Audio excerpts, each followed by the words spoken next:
In Marxist terminology, the American Revolution would be described as a bourgeois revolution. The events of this revolution were necessary to evolve past the neo-feudal colonial society of the British Empire into a more autonomous capitalist society. However, this revolution would only bring about substantial liberties for the already financially and politically enfranchised. This, of course, was a highly privileged revolution, as the main grievance of the colonists, at least initially, was the introduction of a relatively minor tax. Although the dialectical nature of the American Revolution was a necessity for society, the lower classes, specifically the slaves, were absent from the liberties granted in this bourgeois revolution. The figurehead leading this revolution, George Washington, was as bourgeois as someone in power during plantation capitalism could be. He owned an immense amount of land, at one point controlling a massive 63,000 acres of land. Despite Washington and the fellow colonists' rhetoric of liberty and freedom, their concept of freedom differed vastly from those subject to Anglo-American suppression. The American Revolution was designed as a means of achieving a bourgeois freedom. This was evident due to the lack of consistency in how the revolutionaries practiced their own ideals. In the lead-up to the revolution, George Washington would continue to display the hypocrisy laid out by this bourgeois endeavor. All the while complaining of the British treating the Americans as though they are slaves, Washington and the like were themselves engaging in the enforcement of and benefiting from the slave system. Through the years leading up to the Revolution, Washington displayed a great prejudice against the slave population.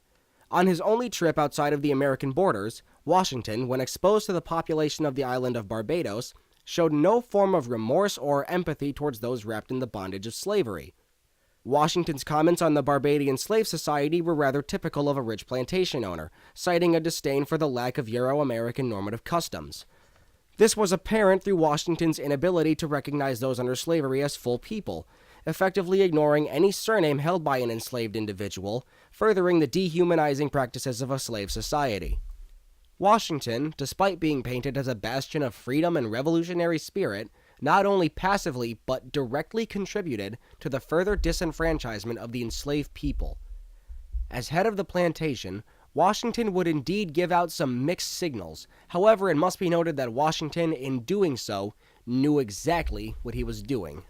Despite having taken up the doctrine of taking, quote-unquote, all necessary and proper care for the Negroes, using them with proper humanity and discretion, Washington was also certain to avoid having his slave express too much unnecessary freedom and to prevent any lollygagging from the slaves that he held under his control.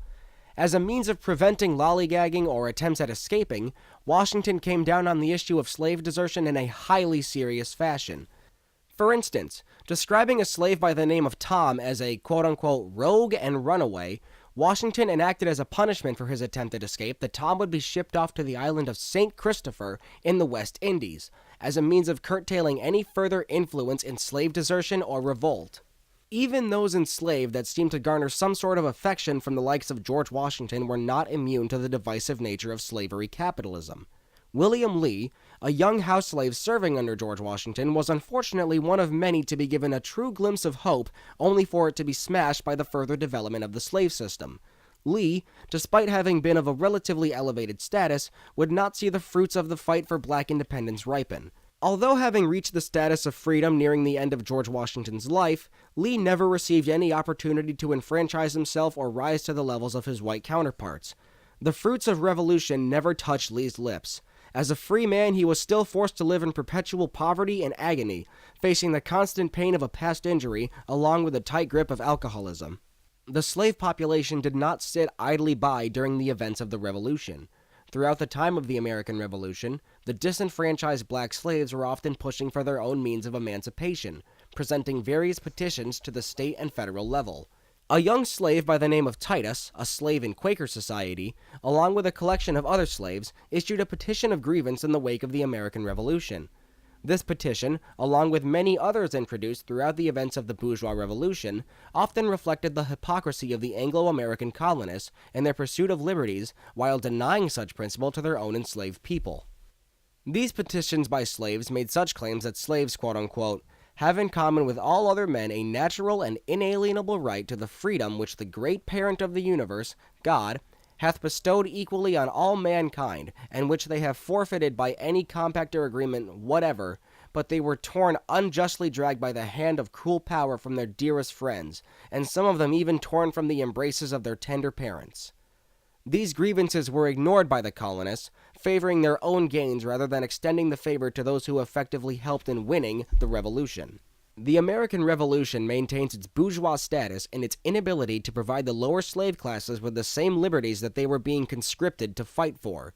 George Washington, despite becoming an opponent of the institution of slavery later in his life, directly benefited from and showed little remorse for what he subjected the enslaved people to. The hypocrisy of the American Revolution is apparent, something there from the very beginning. A bourgeois revolution is often limited in its true revolutionary potential.